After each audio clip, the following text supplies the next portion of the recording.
Assalamualaikum warahmatullahi wabarakatuh. Nama saya Muhammad Irfan Hidayat, NRP 101904031 dari kelas PL3B. Di sini saya akan mempresentasikan apa itu sanitary landfill.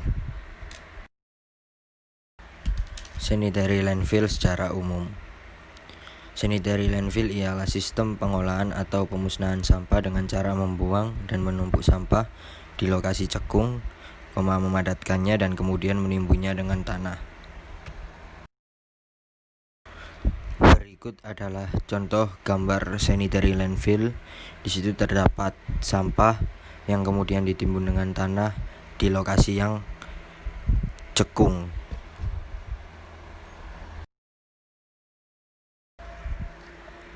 Apa dan bagaimana sanitary landfill?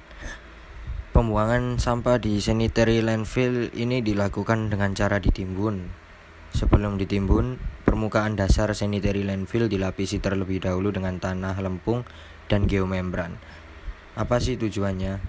Tujuannya yaitu agar air sampah atau yang biasa disebut dengan air lindi tidak merembes sampai ke bawah tanah dan dapat mencemari air tanah. Selain dilapisi tanah lempung dan geomembran, permukaan dasar sanitary landfill dilengkapi dengan pipa pengumpul lindi dan pipa gas metan. Pemilihan lokasi untuk sanitary landfill tidak sembarang langsung memilih di mana lokasi. Ada penentuan, yaitu lokasi yang dipergunakan biasanya harus jauh dari pemukiman untuk menghindari berbagai masalah sosial karena bau yang menyengat yang dihasilkan dari pembusukan sampah. Hal ini juga dilakukan agar bibit penyakit yang ada di dalam sampah itu sendiri tidak sampai ke wilayah pemukiman yang rata-rata dihuni oleh manusia. Ada bagian-bagian dari sistem sanitary landfill sendiri, yaitu yang pertama lining system. Lining system ini ialah bagian terbawah yang bersentuhan dengan tanah. Bagian ini terbuat dari campuran tanah dan bentonite agar cairan dari pembusukan sampah tidak akan merembes sampai ke dalam tanah dan mencemari air tanah. Kemudian ada licit collection system. Licit atau lindi adalah cairan yang keluar dari pembusukan sampah dan terkontaminasi oleh berbagai bahan kimia atau bakteri. Oleh karena itu, jangan sampai merembes ke dalam tanah. Selain lining system di bagian bawah, di atasnya akan dibuatkan licit collection system untuk mengumpulkan lindi agar tidak menggenang dan pada akhirnya merembes ke dalam tanah.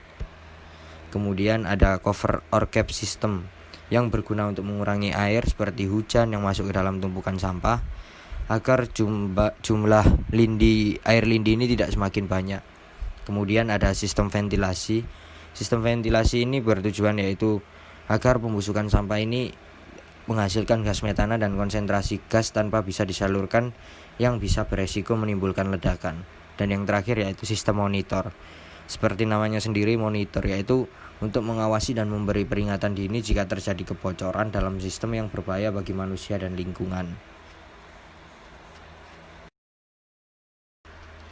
Ketika kita menggunakan sanitary landfill, pasti memiliki keuntungan dan kerugian.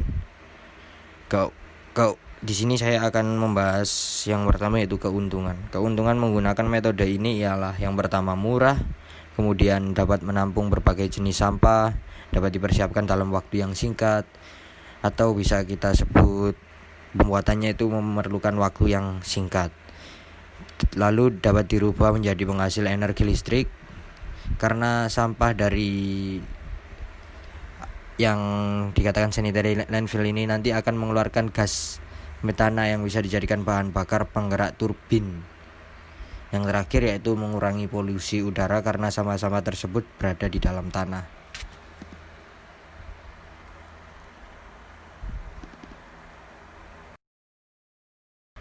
Setelah tadi menyebutkan kelebihan dari penggunaan metode sanitary landfill, sekarang saya akan menyebutkan kerugian menggunakan metode ini.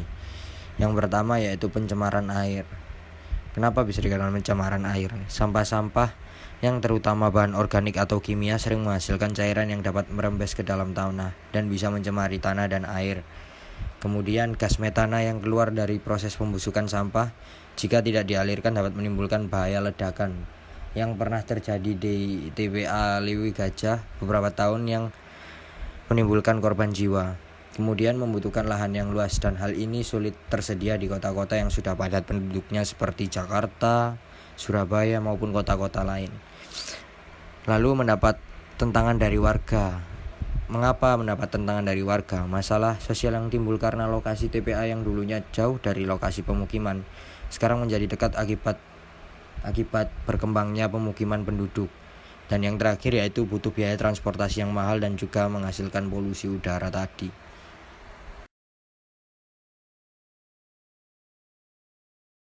Mungkin cukup sekian yang bisa saya sampaikan terkait sanitary landfill. Maaf jika saya memiliki salah-salah kata, dan terima kasih.